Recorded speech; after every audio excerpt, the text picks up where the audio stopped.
Nosotros en esta oportunidad con Paula lo que tenemos pensado es compartir alguna serie de conceptos y de ideas, y también de algunas investigaciones que llevamos adelante desde el programa, vinculados al acceso a la justicia de los pueblos indígenas, y luego les vamos a compartir unos casos en los que nosotros estuvimos interviniendo, donde podemos ver un poco algunas reivindicaciones de derechos, en donde en algunos casos se plantea más abiertamente, y en otros a veces está un poco más oculto y hay que indagar un poquitito más.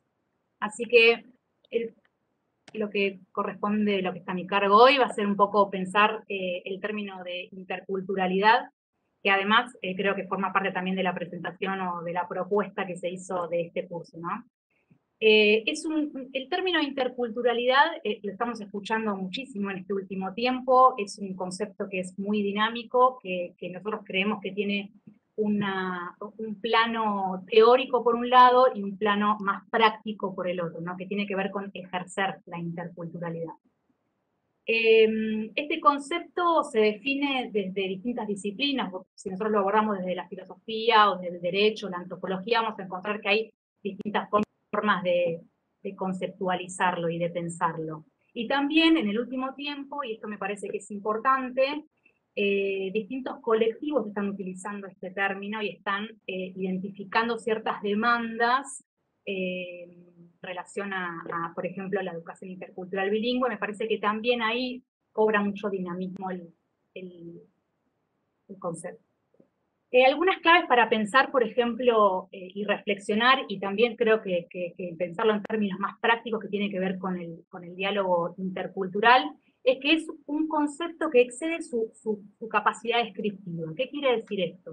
Que es un concepto que no solamente busca describir una sociedad diversa, una sociedad plural, sino que va a ir un paso más allá, y lo que va a intentar este concepto es problematizar acerca de las relaciones y de los vínculos de los distintos colectivos que va a describir, ¿no?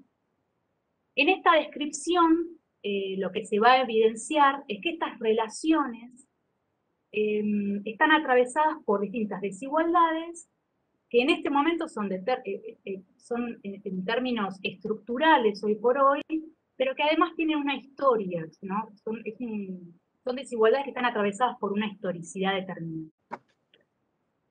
Además, estas relaciones históricas, estructurales, de los distintos colectivos que componen una sociedad diversa como la nuestra, se dan en términos de asimetría y de jerarquía. Estos temas son temas que están muy trabajados en este momento por distintos antropólogos, historiadores, sociólogos. Yo acá les marqué a Gunther Dietz, que es un antropólogo que está formado en la Universidad de México, a Mariano Nagui, a Carlos Martínez Arazola, que son dos historiadores argentinos que también trabajan los términos de interculturalidad, multiculturalismo. Son todos términos que en el último tiempo quizás los estamos escuchando muchísimo más, ¿no? Sobre todo con la visibilización de las demandas de los pueblos indígenas.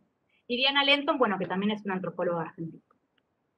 Sin embargo, o a pesar de todo este trabajo de las distintas disciplinas que intentan conceptualizarlo, el término interculturalidad a nosotros nos interesa este término puntual, que es el de la Convención sobre la Protección y la Promoción de la Diversidad de las Expresiones Culturales del año 2008 de la UNESCO, ratificado en Argentina en el año 2008.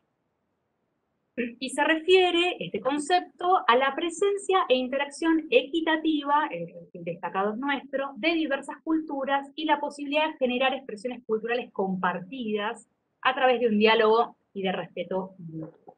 Y les mencionaba esto entonces, que tenemos una parte más teórica, ¿no? Todos estos intentos de distintas disciplinas, filosofía, antropología, del derecho que están conceptualizándolo, que están problematizando el término, y después también una parte que es muchísimo más práctica, que tiene que ver con pensar las relaciones interculturales, en ejercer esta interculturalidad. Entonces podemos pensar, ¿no?, que es un concepto amplio y dinámico, que está en cambio constante, que se adapta, que se readapta a las distintas realidades, a cómo se van dando también las relaciones entre estas diversidades culturales y el Estado, las diversidades culturales y las distintas instituciones, la sociedad civil incluso. la parte más teórica y una práctica. Podemos pensar, por ejemplo, que este concepto tiene pensarlo en términos instrumentales, ¿no? Que es una herramienta para transformar las desigualdades y que las desigualdades que se analizan en cada caso particular. También puede ser una posibilidad para vincularnos, para relacionarnos en términos más equitativos, ¿no? Conscientes de estas desigualdades. Nosotros tenemos un primer análisis en donde detectamos estas desigualdades y luego un segundo análisis en donde vamos a trabajar en función de erradicar estas desigualdades, ¿no? Visibilizar, modificar, también pusimos acá, generar una identificación entre quienes forman parte de una cultura hegemónica, que en términos generales no es cuestionada, y el resto de la diversidad cultural étnica, lingüística, religiosa. Yo puse esto que en general no solemos, porque lo que sí sucede con estos colectivos, con los pueblos indígenas, por ejemplo, es que en general siempre se les está consultando o preguntando acerca de su identidad, acerca de su historia, no se les indaga muchísimo más que, por ejemplo, a mí. No, a mí nadie, no, en general no se me está preguntando cuál es mi árbol genealógico, cuál es mi autopercepción. Sin embargo, a estas diversidades culturales siempre está como el cuestionamiento, ¿no? O al menos la consulta.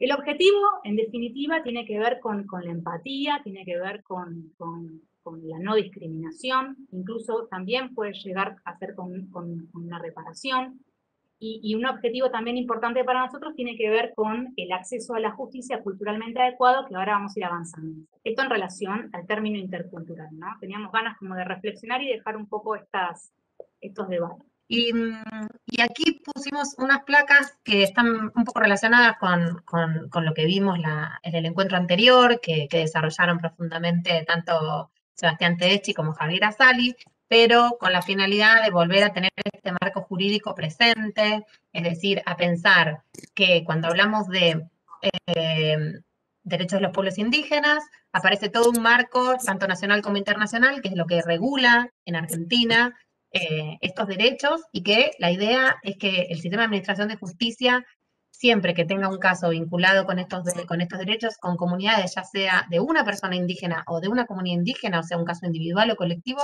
tenga en cuenta este marco. Entonces teníamos el artículo 75, inciso 17 de la Constitución, los instrumentos internacionales y después las leyes nacionales y provinciales, claramente de acuerdo a cada provincia, pero volver como a tener estas ideas presentes. A la vez, también en el ámbito del derecho internacional, los principios grandes en relación a la libre determinación, a la autoidentificación, a la consulta y participación, ya que de alguna manera son derechos y principios que van a guiar cualquier proceso vinculado con una comunidad indígena o con una persona indígena, digamos, son aspectos que tenemos que tener en cuenta como de alguna manera principios rectores para poder abordar ese caso, digamos, de alguna manera adecuada, pero especialmente fortaleciendo la aplicación del derecho indígena. Es decir, si bien ha habido un gran avance en cuanto a las sentencias, a jurisprudencia, en el reconocimiento de estos derechos, es muy importante que en los fundamentos se tengan en cuenta estos instrumentos y sean los citados, digamos, a la hora de resolver. O sea, que guíen la actuación del sistema de administración. Ahora bien, en esta oportunidad, así como lo mencionaba en el otro encuentro el doctor Tedeschi, nosotros hicimos un estudio sobre acceso a la justicia de los pueblos indígenas, y la idea un poco era repasar los resultados o cómo fue la elaboración de este estudio, porque si bien es del año 2010, como mencionaba Sebastián en el encuentro anterior, de alguna manera fue y sigue siendo un trabajo que a nosotros como programa nos permitió pensar nuestro trabajo, nos sigue invitando a la reflexión, lamentablemente en realidad porque gran parte de los obstáculos que van a poder ver fueron relevados en el año 2009-2010 y sin embargo siguen presentes en su gran mayoría, ¿no? Entonces, les contamos un poco cómo hicimos esta investigación. Nosotros desde el programa, en ese momento teníamos una financiación internacional, logramos hacer un diagnóstico con una encuesta a defensores provinciales, federales, a organismos públicos y a comunidades indígenas que nos dieron su mirada y nos contestaron un cuestionario en relación a qué les pasa cada vez que tienen que recurrir a un juzgado, desde cuánto tiempo viajaban, desde cuánta plata gastaban, cómo los atendían, etc. Esa información nos permitió sistematizar de alguna manera que el resultado de estas encuestas. Entonces, la sistematización que ven en pantalla, si bien tiene digamos, es más metodológica que otra cosa, porque claramente todos estos obstáculos o barreras están interrelacionados. En primer lugar, van a ver que mencionamos obstáculos estructurales, que son los más obvios a primera vista, digamos, que tienen que ver con la distancia que existe entre las comunidades y los juzgados, las defensorías, fiscalías o oficinas para hacer cualquier tipo de reclamo, incluso la administración pública en general. La desigualdad socioeconómica, la dificultad que tienen para contar recursos para trasladarse, incluso a veces hasta no cuentan con medio de transporte, depende si están muy alejadas o no, la falta de centralización de tribunales especializados. Y esto, aquí una pequeña aclaración, pensarlo también, o sea, esto está pensado en los casos de las comunidades que están alejadas, pero también pasa, y tenemos que tener todo el tiempo presente, que existen y hay comunidades urbanas, y ahí los obstáculos que pueden ser, tal vez no son los estructurales, pero están relacionados a otros que vamos a mencionar luego. Pero la idea es que cuando pensamos un obstáculo, pensemos también el correlato o la consecuencia que tiene en nuestra actuación como integrante del sistema de administración de justicia. Es decir, cuando una persona de una comunidad indígena llega al juzgado, a la defensoría, a la mesa de entradas, puede ser incluso como imputado en un caso penal o no, pero digamos reclamando derechos, pensar este escenario, ¿qué hay detrás? ¿Qué recorrido tiene esa persona? Si ya fue a golpear otras puertas, si no, cuánto viajó, si vino, si le voy a contestar, no, ya cierra la mesa de entradas, venga mañana, digamos, tener en cuenta que parecen cosas tal vez muy obvias o pequeñas, pero digamos que son elementos que nos van a permitir atender a esa persona y teniendo en cuenta su contexto cultural y su historia, todo lo que estaba mencionando Bárbara antes, y ponernos también de alguna manera a sortear estos obstáculos. Esos pequeños gestos y esa pequeña atención que uno puede prestar va a ser lo que permite que estas barreras se vayan achicando.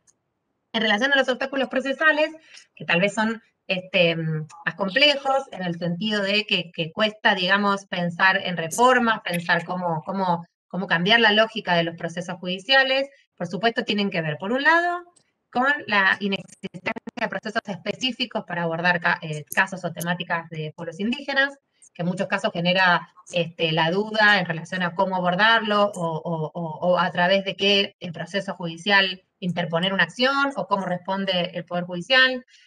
Las dificultades, aquí en las respuestas a la encuesta nos contestaban mucho en relación a los plazos. Quienes integramos el sistema de administración sabemos que la demora no es solo con los casos de comunidades indígenas, sino que es en general, pero para las comunidades los plazos jugaban dos roles. Por un lado nos planteaban esto de que planteaban acciones que demoraban mucho en resolver, y por otro lado que después muchas veces tenían que resolver rápido. Es decir, ¿qué pasa cuando se recorre un traslado a un abogado o una abogada que defiende una comunidad indígena y se le exige que cumpla con determinados plazos, y esa comunidad, por ejemplo, necesita entender qué significa la resolución, resolver o sea, para que realmente la abogada o el abogado o el defensor público pueda tener un vínculo de confianza con esa comunidad, explicarle de qué se trata, qué significa esto que resolvió el juzgado, y que la comunidad esté de acuerdo con lo que se va a resolver, digamos, por ahí un plazo de 3 días no es suficiente.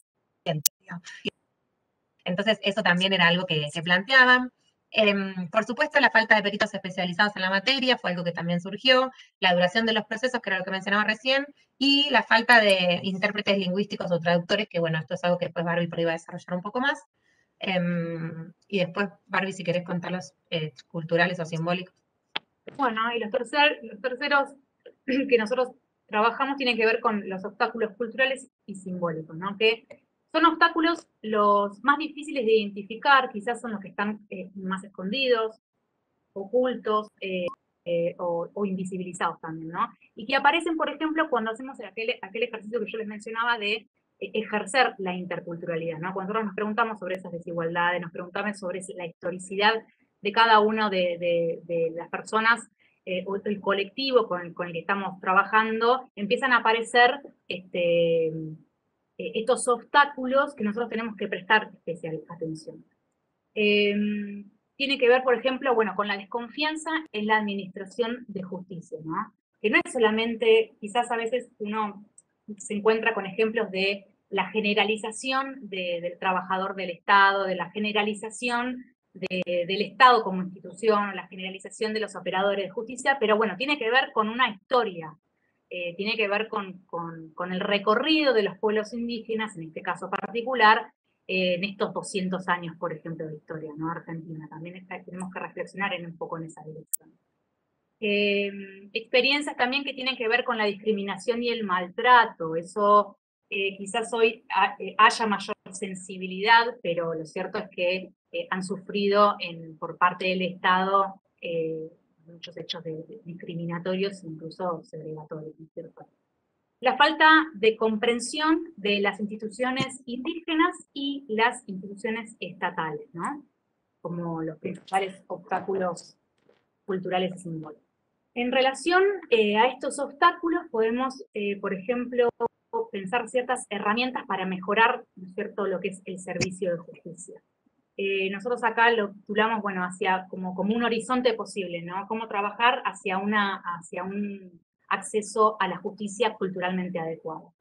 Lo que mencionaba hoy Paula, los traductores e intérpretes. Nosotros acá queríamos puntualizar algo concreto porque es una línea importante del programa sobre diversidad cultural, en donde, digamos, por mandato la defensora general, desde el programa nosotros gestionamos a los defensores y defensoras públicas oficiales cuando lo solicitan, traductores e intérpretes que para nosotros exceden lo meramente lingüístico. Nosotros tratamos de estirar un poquitito más el concepto y decimos que, bueno, que son intérpretes lingüísticos culturales, ¿no? Que van a ser de apoyatura, no solamente para el defensor o defensora, sino también para la persona que está haciendo él o la asistida, ¿no es cierto?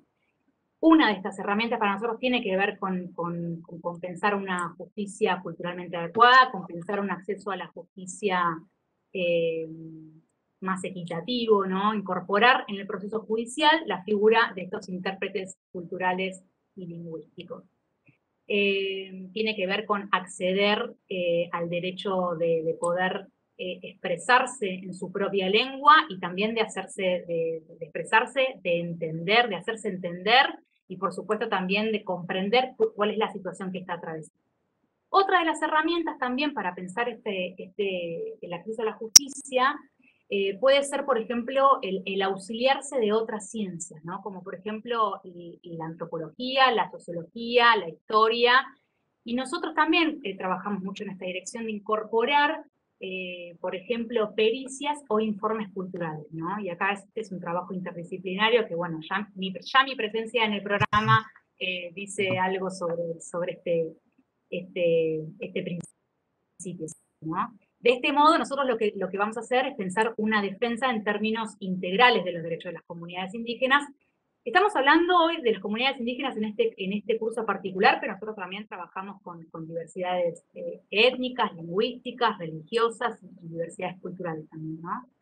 Y acá nos pusimos para demostrar, entre comillas, ¿no es cierto?, la condición de indígena para explicar el uso del territorio, digamos, distintas formas de vinculación con el territorio, con el hábitat, y lo pusimos entre comillas porque sabemos que en el último tiempo se ha como comentado muchísimo hasta tener que los indígenas comprobar un poco su árbol genealógico, tener que demostrar por qué se activen como indígenas, ¿no? El último punto, vinculado con políticas institucionales, está más relacionado a pensar el diseño y el impulso de acciones hacia adentro de los organismos del sistema de administración de justicia. Cuando hablamos del sistema de administración de justicia, integramos a todas las oficinas, Ministerio Público Fiscal, Defensoría, juzgados, etcétera, y entonces pensar qué herramientas se pueden generar hacia adentro que faciliten el acceso a la justicia de las comunidades indígenas, pero también el trabajo cotidiano de quienes están dentro para brindar un trabajo, digamos, y ofrecer un servicio de justicia calificado, con perspectiva de interculturalidad y de diversidad cultural. Aquí mencionamos algunas cosas. Por ejemplo, esta capacitación claramente apunta a mejorar el servicio de la defensa, el servicio de justicia en Misiones. Y si bien es cierto que, por ejemplo, el derecho de los pueblos indígenas se ha incorporado, no sé, en concursos para magistrados, magistradas, aún hay un largo recorrido y, por ejemplo, hay herramientas que sirven. En algunos casos se ha creado un programa, como lo ha hecho la Defensoría General de la Nación, que seríamos el equipo que integramos nosotros, para brindarle apoyo a los defensores. En Chubut, por ejemplo, fue el primer concurso de que lo ganó una defensora pública oficial especializada en derecho indígena. Es el único concurso que existió con esas características en el país. A veces sirve que haya un área específica dentro de jurisprudencia que se ocupe de sistematizar información. Digamos, pensar distintas estrategias que puedan ser de utilidad e incluso, por ejemplo, algo que hace mucho la Defensora General de la Nación, que son las resoluciones donde elabora recomendaciones generales a los defensores y defensoras. Entonces así resuelve, por ejemplo, que haya una medida, una resolución para que se adopten medidas proactivas en los casos de comunidades indígenas. Una resolución por lo que mencionaba Barbie, de garantizar el derecho al intérprete en el proceso judicial siempre que una persona lo necesite. Entonces, simplemente cuando hablamos de políticas institucionales nos referimos a eso, a pensar desde la creatividad y con los recursos que se cuentan, que sabemos que en general son escasos, qué tipo de herramientas tenemos. Si bien sabemos que es un tema específico y que requiere un curso básicamente para, digamos, tener un gran desarrollo del tema, no queríamos dejar de traerlo, porque la otra vez se mencionó, pero así como por arriba, que tiene que ver con la niñez indígena. Así como existe el marco jurídico que mencionamos y desarrollamos en el encuentro anterior, cuando hablamos o cuando intervenimos en un caso en el que hay niños, niñas indígenas involucrados, aquí se fusionan los derechos específicos que tienen las personas por ser niños, niñas, adolescentes, con los derechos que tienen por integrar una comunidad indígena.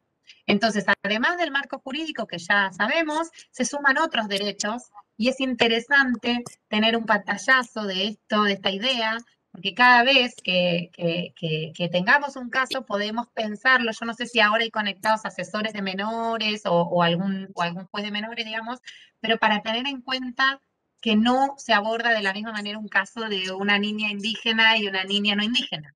Esa idea tengámosla presente. Entonces, si querés, Barbie, pasa al siguiente, así no me detengo en cada uno de los artículos. En relación específicamente a lo normativo, tener en cuenta, por ejemplo, que el Comité de Derechos del Niño tiene la observación general número 11, que se refiere puntualmente a los derechos de niñas, niños y adolescentes indígenas. Y ahí van a encontrar un repaso no solo del interés superior del niño, sino enfocado a su identidad cultural indígena, el principio de no discriminación, el respeto, digamos, el derecho a ser oído. Y es valioso pensar cómo se fusiona, por ejemplo, un proceso de derecho a la consulta con el derecho a ser oído. ¿Qué pasa cuando hacemos un proceso de consulta en una comunidad? ¿Qué lugar van a ocupar esos niños, niñas indígenas? Pensar, por ejemplo, si llega un caso a un juzgado y no se le dio intervención al defensor de menores, pensar si está bien o si necesitaríamos que en este caso de la comunidad se haga partícipe también el asesor de menores, depende del nombre que tenga en cada jurisdicción, y pensar sobre todo que así como cuando hablamos de niñez indígena, hablamos de un sistema de protección de alguna manera reforzado, que hay que prestar especial interés, bueno, en el caso de los niños, niñas indígenas y las infancias indígenas, se torna aún más relevante, ¿no? Porque tenemos como esta otra variable cultural para sumar. Si querés pasar a la siguiente, Bar. Y para pensar el acceso a la justicia de niñas, niños y adolescentes indígenas, o sea, englobando todo lo que veníamos conversando, por un lado pensar las observaciones generales, más todo el marco jurídico, la observación 12 que se refiere al derecho de los niños a ser oído, pensar que cuando hablamos de niñez indígena, también hay una dimensión colectiva de los niños indígenas de una comunidad, no es solo la particularidad de que está el que está involucrado en un caso individual, por supuesto, pero que hay una dimensión colectiva, y pensar que a todas las barreras que ya mencionamos y a todas las dificultades que encuentran las comunidades indígenas, hay que sumarle la variable y la situación en la que se encuentran estas infancias. Entonces, si bien, como decía antes, es un tema que amerita un gran análisis y que podemos estar conversando un montón sobre este tema, no queríamos dejar de pasarlo. Y otra cuestión que no involucramos acá, la vamos a ver solo en un caso, pero que de alguna manera también se puede interpretar de la misma manera y analizar de la misma manera, es todo lo que tiene que ver con mujeres indígenas. Tenemos un gran marco regulatorio del derecho de las mujeres, las convenciones específicas, y también información, estándares internacionales, organismos internacionales que han elaborado un montón de instrumentos que nos ayudan para garantizar un acceso a la justicia culturalmente adecuado a las mujeres indígenas. Entonces, siempre, perdón si soy muy reiterativa, pero me parece como muy clave, que siempre que pensemos en qué expediente nos llega, qué persona se acerca, si está involucrada la identidad indígena, hay que utilizar todo este marco para poder, digamos, resolver de una manera culturalmente adecuada y sabiendo que ya hay un montón de material en donde se analizan estas cuestiones. Voy a hacer uso de la palabra, perdón. Sí, cómo no. Yo trabajo con niñas, niños y adolescentes indígenas, y lo que está narrando, lo que está diciendo es la realidad. Esto no es tan simple, no es tan sencillo, hay mucho para hablar y hay un gran camino que recorrer. Y también como el derecho de las mujeres, ¿no es cierto? Por ejemplo, costumbres de los indígenas chocan y vulneran los derechos de las mujeres constantemente. Pero hay algo que yo rescato de ellos. Trato de hacer un trabajo de campo generalmente. En esta época de pandemia tuvimos que parar, ¿no? Lamentablemente. Pero hay algo que se rescata en ellos, que es la gana de aprender. Es decir, ellos quieren saber. A pesar de esa desconfianza que nos tienen por historia, ¿no es cierto? Porque esto es histórico. A mí me pidieron que fuera a darle charlas sobre esos temas, ¿no es cierto? O sea, ellos están dispuestos, al menos los guaraníes, están dispuestos a escucharnos y a aprender a ver sus derechos y también sus obligaciones, porque de eso se trata, ¿no? Y en cuanto a las niñas y niños, es todo un gran problema, porque no es lo mismo una niña acá, nosotros le decimos mbuyá, que es una mbuyá guaraní, es normal que esté embarazada a los 12 años y que sea mamá a los 12 años. Intervenimos nosotros con las pocas herramientas que tenemos. Seamos sinceros, no son muchas las herramientas que necesitamos. Y es una costumbre que está arraigada en el pueblo guaraní. Y la madre y el padre consciente, ahí hay casamiento, ahí hay todo, pero esa niña dejó de estar niña. Entonces ahí tenemos que trabajar muchísimo. Sí, es eso, es un gran desafío. Y lo felicito porque el trabajo de campo es algo que no sé, que si bien sería el ideal, y lo mantenemos ahí como el ideal, a nosotros nos pasa mucho, por ejemplo, que nos gustaría viajar mucho más de lo que viajamos, sobre todo estando en Buenos Aires, y cuesta, y no todos en el caso de nuestros defensores o defensoras lo pueden hacer, pero cuando se hace y se logra ese contacto y se logra la visita al territorio, hay una comprensión diferente del caso, una escucha y sobre todo un mejoramiento en el vínculo con la justicia que ya a futuro va a predisponer a ambas partes de distinta manera. Sí, Así que... es así. Nosotros hace 2 años, 3 años que estamos trabajando de esta manera. Y en verdad, llegar a la conclusión de que ellos saben más de nosotros que nosotros de ellos. Este, sí, de verdad. Y entonces creo que nosotros deberíamos conocerlos más, cultura, formas de vida, historia. Y con eso estaríamos avanzando bastante, incluso en conocer qué herramientas necesitamos, porque muchas veces ni siquiera eso sabemos. Claro. Gracias por la intervención. No, y otra cosa que quería agregar sobre todo en temáticas, ese sí que sería un gran tema, más que nada en este momento, digamos, que se está discutiendo y está tan, digamos, todo el tiempo como muy, muy expuesto al tema de la perspectiva de género, más los casos de violencia y los casos de abusos, etcétera. Hoy por hoy, si bien es súper complejo y depende de cada pueblo, de cada comunidad, no todos los contextos son iguales, no todas las mujeres indígenas interpretan, sienten los mismos hechos de la misma manera, sí es cierto que hay una gran organización de las mujeres indígenas que está ganando espacio, ganando terreno para ser escuchadas y para, digamos, no solo escuchar su opinión y conocer su mirada en relación a la problemática de las mujeres en general, sino, y de las mujeres hacia afuera de la comunidad, sino también hacia adentro de la comunidad. Entonces ahí me parece que estamos en un momento muy interesante para abrir ahí la escucha y ver qué traen las mujeres indígenas y cuál es, entre comillas, su agenda, ¿no? Como cuáles son sus problemáticas, porque a veces desde afuera pensamos que es una cosa y después cuando tomamos contacto hay otros temas. Yo pertenezco a una defensoría oficial penal acá en la ciudad de Posadas. No nos ha tocado todavía ningún caso de pueblos indígenas. Por eso consulto esto. ¿Cuál es el límite de la normativa jurídica que nosotros aplicamos en nuestro pueblo occidental? No sé cómo diría, en relación al pueblo indígena. ¿Dónde está el límite? Como decía el doctor, decía hace unos momentos, de que los pueblos indígenas interpretan su identidad cultural o sus costumbres culturales de una manera muy diferente a lo que nosotros entendemos las normas jurídicas. En caso de mujeres de 12 años que tienen hijos o son tratadas de una manera cultural muy distinta a la que la normativa jurídica establece. ¿Cuál es el límite entre identificar y no alterar o no influir en la identidad cultural de ese pueblo indígena con nuestras normas jurídicas? A eso quisiera algún comentario, algo. Barbie, contesto, pero también apoyame después sí con algún otro aporte desde el mundo, no desde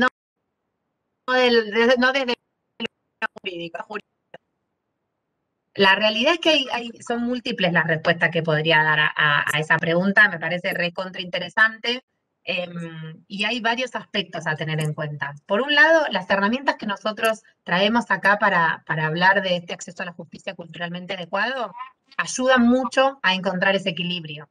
Es decir, si uno cuenta con intérpretes que permitan que una niña se pueda expresar en su lengua, si uno cuenta con peritajes de personas que conocen y que han hecho trabajo de campo en esas comunidades y que conocen cómo es la cultura y tradición de esa comunidad, si uno realiza, digamos, todo un abordaje que le permite tener información de calidad, digamos, respetuosa de las pautas culturales de la comunidad, seguramente al momento de resolver, me cuesta mucho pensarlo en el aire en un caso, pero digamos, al momento de resolver va a haber como herramientas que van a hacer que esa resolución sea lo más respetuosa de esa diversidad cultural posible. En algunos casos, muchos más, tal vez, no quiero decir extremos porque no es la palabra, pero digamos más, que se acercan más al pluralismo jurídico. El pluralismo jurídico tiene que ver con aplicar el derecho indígena, pero el derecho indígena propio. Son las comunidades las que resuelven los conflictos y la justicia ordinaria, o sea, nosotros, la justicia hegemónica, blanca, no indígena, acepta, digamos, o convalida o articula, digamos, hay países en los que existen convenios de cooperación entre la justicia ordinaria y la justicia indígena. Entonces ahí tenés, si se genera un conflicto, la propia comunidad lo resuelve y eso está blanqueado de alguna manera. Perdonen los conceptos informales, pero es para entender, digamos, cuál es la idea en ese tipo de casos. O sea, hay casos muy avanzados en donde ya se logró un pluralismo jurídico igualitario, es decir, las comunidades, el derecho indígena está a la par del derecho ordinario o derecho no indígena. Otro donde el derecho ordinario o la justicia ordinaria o acepta una vez valida. La realidad es que hay pocos casos en donde las comunidades resuelven o se les permite resolver y se convalida o no. Por ejemplo, hay casos en el sur, hubo un caso en la declaración de Pulmarí en Neuquén, en donde ciertos delitos podían resolver las comunidades mapuches, solas por su cuenta. Justamente acá en la provincia de Misiones me interesaría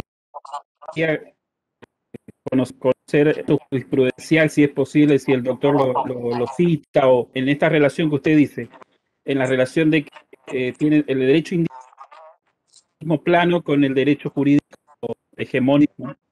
Lo normal es, doctor, lo normal es ver, a mi criterio, en realidad, ¿no es cierto? El análisis tiene que pasar por ahí necesariamente, el conocimiento no de lo que está haciendo la persona que comete ese hecho. En el caso de los menores, nosotros tenemos experiencias muy... normalmente nosotros, como juzgados en materia penal, medidas que en su momento se llamaban tutelares, por la ley 2278, y que a partir de la convención son medidas de protección. Esas medidas de protección nosotros delegamos a la comunidad indígena. Es decir, cuando un menor comete un delito, nosotros delegamos a la comunidad, ellos hacen una reunión, como explicaban recién, es verdad, el tema de los términos, ellos hacen su reunión y son ellos los que imponen la sanción, digamos, que no es una sanción, porque es colectiva. Es decir, toda la comunidad se hace cargo de ese menor que ha cometido algún delito o alguna, ha violado alguna norma, ¿no? Y nosotros lo que hacemos es controlar que esta sanción, porque para ello es sanción, no vulneren los derechos del niño ni los derechos humanos. Normalmente nunca ocurre eso porque, como decía, entre todos los menores de esa comunidad son los que colaboran a cumplir lo que imponen la justicia de ellos. Es decir, le dicen, por ejemplo, que van a tener que trabajar durante un año en una huerta. A nosotros nos parece que trabajen, estos chicos están acostumbrados a trabajar, no vulnera, como sería en nuestro caso, es un niño que va a trabajar y ser explotado en un verbal, lo que puede. Porque lo hacen en comunidad. Entonces, todos cumplen por ese menor. Esa es la forma que trabajamos nosotros, un poco pragmático, pero es la forma que vimos como la más adecuada para trabajar. Y creo que tengo alguna experiencia y se lo voy a pasar. En relación a lo que consultaba Rómulo, es interesante y hay varias interpretaciones en relación, o interpretaciones o clasificaciones o roles podríamos mencionar. Por un lado, está la cuestión del intérprete lingüístico precisamente, es decir, el derecho a poder expresarse en la propia lengua. Eso es lo que mencionaba Bárbara, que desde la Defensoría hacemos este trabajo de garantizar, al menos en el ámbito de la defensa pública, que la entrevista de confianza entre el defensor o la defensora y el asistido o asistida pueda ser en su propia lengua. Eso sin perjuicio de después exigirle al juzgado que garantice que haya un intérprete, ¿sí? En algunas provincias, en algunas jurisdicciones, se ha logrado un avance, luego de grandes vulneraciones de derechos, incluso de casos que han llegado a organismos internacionales, y se logró, por ejemplo, la creación de un registro de intérpretes lingüísticos, como en el caso de Chaco o en el caso de Salta. Además de ese rol, en muchos casos, por ejemplo, en Chaco, se creó una figura dentro del Poder Judicial, que es una mujer indígena, que es enlace o articuladora del mundo indígena y el Poder Judicial. Y ahí a veces no solo actúan como intérpretes lingüísticos, sino también son conocedores de los procesos judiciales. Entonces traducen la otra pata, que sería la técnica, explican qué es un amparo, qué es una cédula, como que ocupan ese rol también. Por ahí nosotros podemos contarles cómo fuimos nosotros armando, por ejemplo, nuestro listado. En realidad lo fuimos construyendo, el listado que tenemos de intérpretes. A ver, por eso que hablamos de intérpretes lingüísticos culturales, digamos, porque entendía yo que la consulta también tenía que ver con que la traducción sea lo más fiel posible a lo que está sucediendo, ¿no es cierto? Sí, a las distintas líneas, al distinto proceso. Nosotros lo que hicimos acá en el programa fue consultar, por ejemplo, con el instituto, con el CUI, que es el Centro Universitario de Idiomas, en donde ellos enseñan idiomas indígenas, y fuimos construyendo nuestro propio cuerpo de intérpretes. esa es una alternativa interesante porque nosotros tenemos un listado de gente que ya viene trabajando y lo llamamos cuando los defensores nos solicitan este intérprete, y bueno, obviamente después también hay una remuneración económica que quiero también reivindicarlos como trabajadores, ¿no? Entonces, bueno, nosotros lo que fuimos haciendo es eso, es ir construyendo nuestro propio cuerpo de intérpretes lingüísticos y culturales también. Pero sí, en algunas provincias ya tienen, digamos, por ejemplo, podemos pensar en Chaco, en donde ya tienen un cuerpo de intérpretes que forman parte del Poder Judicial, son trabajadores del Poder Judicial. En este caso son auxiliares. Y a veces, agregando a lo que señalaba Barbie, en algunos casos se ha planteado la incorporación del intérprete de confianza, que sería de alguna manera a partir de, por ejemplo, fortalecimiento de operadores jurídicos comunitarios. Entonces hay ciertos miembros de la comunidad que más o menos es un proceso judicial.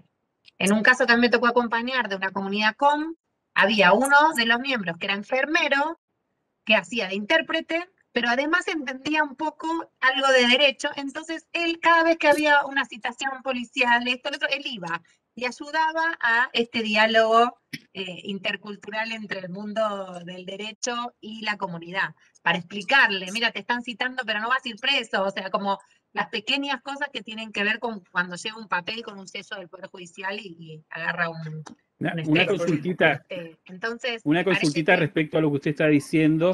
Si en las comunidades indígenas en la República Argentina existen personas de la comunidad que hayan estudiado universitariamente o se han capacitado en derecho. Sí, sí. O sea, porque eso Sí. que creo yo que es muy importante que cada comunidad tenga su asesor de confianza jurídico propio de la comunidad y no una persona que, como decía el doctor, y que muchas veces pasa, obviamente, ¿no? Por la tradición histórica de discriminación y opresión que sufrió el pueblo aborigen, indígena, de parte de la sociedad blanca, ¿no?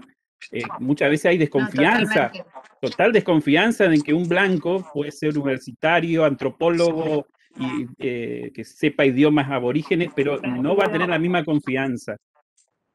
No, no, totalmente, Rómulo. Cada vez, por suerte, a pesar de la situación de vulnerabilidad socioeconómica en la que se encuentran en muchos casos, hay muchos estudiantes y estudiantas, digamos, que trabajan en distintos rubros. Hay desde médicos indígenas, hay abogados, abogadas, hay especializaciones específicas. Así que sí, cada vez más, por suerte, ojalá o solo los representen sus, digamos, personas. También podemos verlo al revés, y pensar lo bien que le hace al Poder Judicial, por ejemplo, la incorporación de profesionales indígenas, ¿no? Para ver también, digamos, para pensar en una transformación, ¿no? Más equitativa, una transformación intercultural, la incorporación de estos profesionales también le hace un bien al Poder Judicial. Nuevas perspectivas. Sí, a todos los poderes. Hay concejales, incluso indígenas, digamos, en todos los ámbitos. Eso también habla del diálogo intercultural, en todos los distintos espacios de la administración. Bueno, pasamos a los casos, si no hay ninguna consulta acá. La idea de los casos que trajimos hoy son cortitos y era un poco para mostrar y para compartir con ustedes distintos temas en los que hemos intervenido en calidad tanto de representantes de los niños, niñas o patrocinando el caso. Así que los vamos a compartir contándoles un poquito de qué se trataron. Bueno, el caso de Reina Maras es un caso en el que nosotros intervenimos con un dictamen técnico jurídico por pedido de la Comisión Provincial por la Memoria de la provincia de Buenos Aires, en donde se vulneraba, ¿no?, el derecho, todos estos derechos que están acá mencionados, ¿no? El derecho a contar con un intérprete, por ejemplo, y la falta total de perspectiva de diversidad cultural y la de género, ¿no? Reina Maras es una mujer inmigrante proveniente de Bolivia, quechua hablante, con víctimas de violencia de género, ¿no? También acá, por ejemplo, para cruzar un poco lo que es la interseccionalidad, ¿no? De las violencias de género. Ella estaba acusada del homicidio de su pareja y estuvo en prisión más de un año hasta que alguien detecta que la señora no comprendía el español. Así que luego en esta segunda instancia se logró el sobreseimiento y lo que nosotros dictaminamos, digamos, poníamos un poco en situación todos estos derechos que se vulneraban, ¿no? En un primer momento, esto es lo que nosotros decíamos, que hay algunos casos que se presentan muy clara la reivindicación indígena, los reclamos indígenas, y hay otros casos en donde está un poco más escondido, está un poco más oculto, invisibilizado, y a veces no es tan fácil de identificar que atrás de del asistido o de la asistida hay un reclamo que tiene que ver con un hecho indígena vulnerado. En este caso, se logró finalmente en una segunda instancia poder atravesar todas estas diversas perspectivas, ¿no? Y este caso, que es el de la comunidad guaraní, Hijos de la Tierra, también es muy interesante para ver, por ejemplo, en perspectiva histórica, porque es una comunidad que fue despojada de su territorio indígena ancestral en la provincia de Salta, fue despojada en el marco del avance territorial de una multinacional norteamericana. Quedaron desalojados, creo que fue alrededor del año 2003, en donde todavía no existía, por ejemplo, la 26.160, que frena los desalojos. Esa es una de las normativas importantes que estuvimos viendo anteriormente y que hoy repasamos rápidamente. En este marco, ellos emigraron a la provincia de Buenos Aires, se sentaron en las afueras de la ciudad de La Plata, se convierten también acá. Es interesante porque pasan de ser una comunidad rural a ser una comunidad urbana, que se asienta en las afueras, pero que va a reconvertir toda su vida comunitaria, se va a ver fragmentada incluso la comunidad, y toda la comunidad en realidad se va a asentar en distintos terrenos, la vida comunitaria se va a ver afectada, también los vínculos. Y creo que también fue la Comisión Provincial por la Memoria que inició un amparo solicitando la entrega de tierras aptas, nuevas tierras aptas y suficientes en función de poder reorganizar su vida comunitaria. Acá la defensa pública intervino por los niños y niñas, y nosotros desde el programa también elaboramos un dictamen técnico-jurídico, en donde poníamos también un poco como en evidencia la historicidad de esta comunidad, ¿no? ¿Quiénes eran? ¿Por qué estaban en estas tierras? ¿Y por qué tenían estos reclamos? Eso resultó bastante favorable para la comunidad hoy en día, que está en un predio acá en la ciudad de La Plata y que reconvirtieron y están trabajando, son trabajadores de la tierra. ¿No? Sí, bueno, la medida cautelar, claro, este fue el derecho, digamos, ¿no?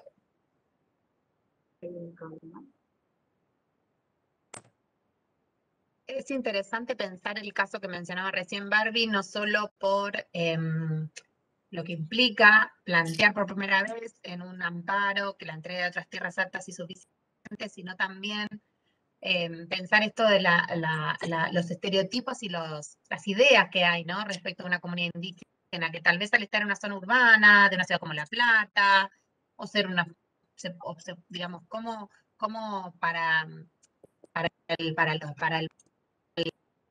la intendencia o para los organismos nacionales, simplemente tener en cuenta la voz indígena y cómo la comunidad, cómo los miembros de esas familias se reconocían indígenas y que entran en juego estos derechos. Porque, digamos, en líneas generales uno podría pensar, bueno, es una familia más, un grupo de familias más, medianamente, digamos, campesinas o pobres o que viven de la agricultura familiar, digamos, encuadrarlos en otro grupo y no tener en cuenta estos derechos, digamos, de los cuales son sujetos. Entonces, ese caso es muy interesante por eso, y además por lo que mencionábamos antes del rol de la defensa pública en defensa de los niños y niñas, porque acá ya había particulares, pero la defensa pudo intervenir ayudando a esta estrategia, digamos. El siguiente caso tiene que ver con un habeas corpus, acá nos pasamos al ámbito penal. Este habeas lo presentó directamente una comunidad indígena, pero después intervino la defensa pública en la provincia de Neuquén en el año 2017, creo, que fue particularmente en el marco del caso de Santiago Maldonado, que fue de público conocimiento, se realiza un allanamiento en la madrugada por Gendarmería Nacional en una comunidad indígena. Esta comunidad indígena se presenta en la justicia federal diciendo que se habían asustado, que se había violado el derecho a la consulta, que no estaban protegidos su integridad física. Y fue muy interesante porque en este tipo de casos, a pesar de ser un habeas, se lograron diferentes audiencias entre los miembros de la comunidad y la gendarmería para, de alguna manera, mejorar este vínculo, ¿no? Y tener en cuenta los derechos en juego. Entonces, la jueza, luego de los intercambios en las audiencias, vuelve favorablemente el habeas a celular, desarrollo de los derechos en juego, hace un desarrollo del derecho al territorio. Y lo que plantea es, pero de alguna manera interesante, encuadrando en el derecho indígena. Una fuerza de seguridad no puede ingresar a territorio indígena sin una orden judicial y sin, en este caso particular, garantizar el derecho a la consulta, porque claramente en este caso se entró por la madrugada, sin orden, se hizo una especie de allanamiento de alguna manera, asustando a las familias, o sea, los relatos son terribles porque se entraron con no sé cuántos camionetas, con las luces prendidas a las 3 de la mañana, ¿no? Y medio en el contexto de ese momento. Entonces fue muy interesante porque la jueza lo que plantea es, bueno, que Gendarmería se abstenga de realizar este tipo de actos y que se tenga en cuenta este marco jurídico. En este caso lo traemos para que veamos como distintos tipos de acciones que se han hecho, algunas más a largo plazo, y resolver un conflicto particular. Y este también tiene que ver con un caso en que al principio se derecho indígena. En el encuentro anterior lo mencionó Javier, pero ahora lo traemos para pensarlo un poquito más, que es de la provincia de Salta, y es un caso que llega a un defensor de la ciudad de Buenos Aires, un defensor civil, en el marco de una quiebra de un banco Done, banco que ya no existe más, y le dicen, bueno, acá hay un remate de unas tierras, y el síndico estaba pidiendo el remate de estas tierras, y aparecieron un grupo de familias ahí que dicen que viven y que son indígenas, de estas tierras que querían rematar. Entonces, tuvimos la oportunidad en ese caso de que hasta el defensor pueda viajar allá, etcétera, y aquí se pidió la suspensión del remate, se discutió la idea de si un remate es una orden de desalojo, o sea, en este caso, si se vendían estas tierras, se iban a vender o rematar con las familias indígenas dentro. Se discutía si eran o no indígenas, o sea, si cumplían la categoría de comunidad indígena, por esto de que no son muchos, de cuestionar, digamos, volvemos a los estereotipos o ideas que hay en el aire respecto de qué debe ser una comunidad indígena. Y también si se tiene o no que aplicar la 26.160. Esta ley, la recordamos porque es muy importante, es una ley nacional de orden público que dice que las comunidades indígenas no pueden ser desalojadas y que tienen que ser relevadas, su territorio se tiene que relevar. Entonces, en ese caso, la fiscal que intervino, que fue la primera que identificó la presencia de una comunidad indígena y dijo, no, acá no se puede desalojar porque está esta ley y este remate va a implicar que estas familias se tengan que ir. Este proceso sigue en curso, pero hasta ahora se logró la suspensión. Entonces lo traemos porque, pensemos de nuevo, llegó el expediente judicial tramitando en Ciudad de Buenos Aires y se iban a rematar unas tierras de la Poma, de la Puna en Salta, de los valles calchaquíes, o sea, sin ningún tipo de identificación o percepción de que ahí había personas indígenas, y por supuesto que estaban en juego esos derechos. Así que desde la Defensoría lo que se está haciendo es representar, por supuesto, a ellos que no estaban formando parte de este proceso de quiebra, no eran parte del proceso, en este marco del juicio, y plantear que no pueden ser desalojados porque se están vulnerando sus derechos territoriales, etc. Y para cerrar, simplemente decirles que gran parte de todos estos casos tienen que ver con el recorrido que se fue haciendo del programa, que son solo como algunos ejemplos, que todos los documentos que mencionamos están subidos a la página, que ahí pueden encontrar no solo los trabajos sobre acceso a la justicia, sino las cartillas, las que están en guaraní, las que están en, digamos, en lengua, en español también,